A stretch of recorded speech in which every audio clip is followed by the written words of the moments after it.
বাবার নাম ভুবন চন্দ্র বেরা, ছেলের নাম শেখ রাইস আলী। এসআইআর এর যাচাই পর্বে আজব এই নথি দেখে চোখ কপালে পর্যবেক্ষকদের। যাচাই পর্বে আগেই ভুরি ভুরি অভিযোগ সামনে এসেছে, আর এবার কমিশনের নজরে পাঁশকুড়ার এই ঘটনা। ভুবন বেরার সঙ্গে বাবা হিসাবে লিঙ্ক দেখিয়েছেন এই ব্যক্তি, তথ্য আপলোড করেছেন খোদ ARO। চেকিং এর সময় ধরা পড়েছে এই গরমিল। কোনো তথ্য ছাড়াই লিঙ্কের অনুমতি কিভাবে, এই প্রশ্ন কমিশনের। শ্রাবন্তী আমাদের সঙ্গে রয়েছেন। শ্রাবন্তী, এই ঘটনা কিভাবে ঘটলো এবং নির্বাচন কমিশন এবার কি পদক্ষেপ করবে বলে মনে হচ্ছে? দেখো, প্রশ্ন হচ্ছে যে মিথ্যে অভিযোগ, ফেক ডকুমেন্টস অবশ্যই জমা কেউ দিতেই পারেন।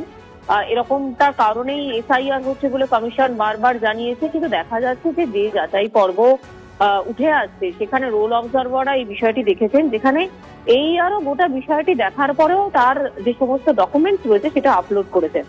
যে নাম রয়েছে, যে তার বাবার নাম, বাবার যে পদবি সেটা বেরা, অথচ ছেলের নাম, বাবার নাম ভুবন চন্দ্র বেরা, আর ভুবন চন্দ্র বেরার সঙ্গে ছেলে হিসেবে লিঙ্ক করা হয়েছে যার নাম তার হচ্ছে শেখ রাজেশ আলী। সম্পূর্ণরূপে দুটো ধর্ম আলাদা, তারপরেও কিভাবে এটা হলো এই প্রশ্ন কেন করা হয়নি?